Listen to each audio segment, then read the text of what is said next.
For more insight on where the war might go from here, we're joined by ABC News contributor and retired Colonel Steve Ganyard. Colonel Ganyard, always good to have you with us.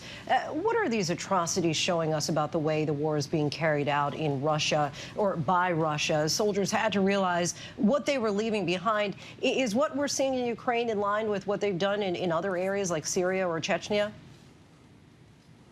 Yeah, Lindsay, I don't mean to be flip, but the only thing that's surprising is that people are surprised that that the Russians are committing war crimes. The historical record is quite clear. It goes back to actually the Tsarist times.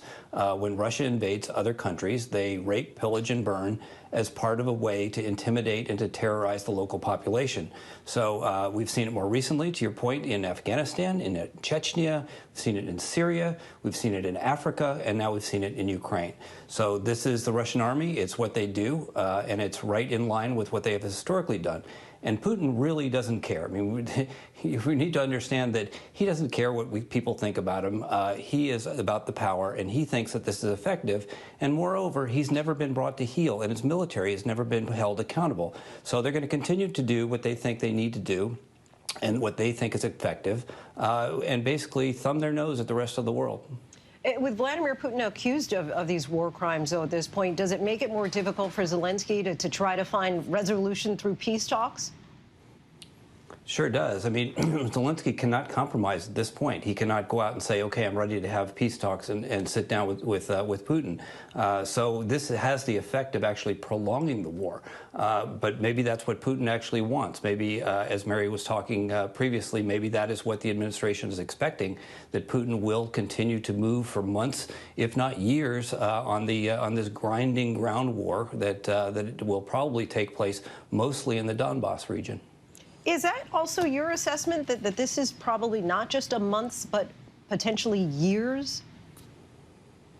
You know, it's hard to say. Think about what Putin wants, what Putin needs to maintain face, to say that what he's done and the blood and treasure that he's expended of his own country and his own troops was worth the effort. So does that mean that he wants to create sort of a path, a land bridge to the Crimea?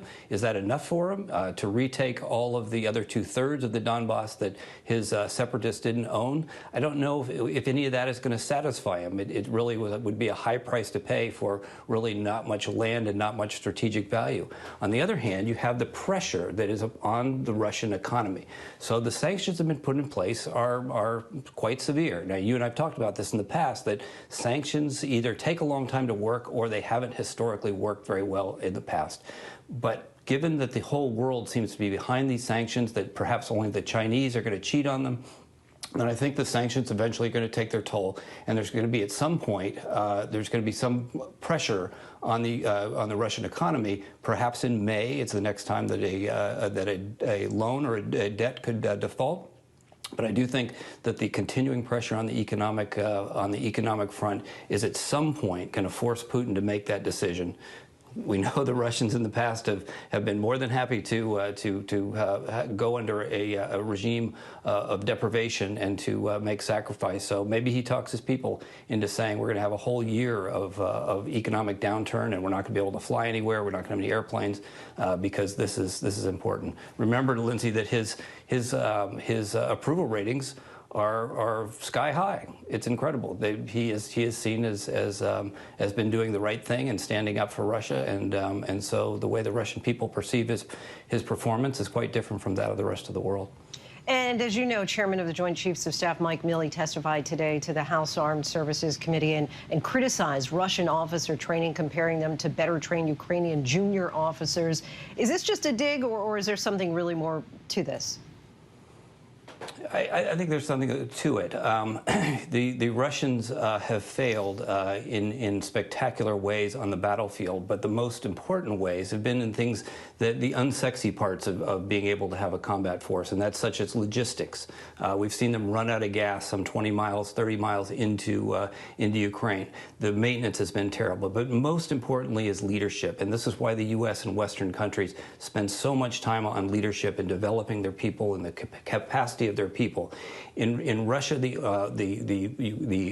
atrocities that have occurred have been from either willful, wanting to take it out on the population, or a lack of discipline.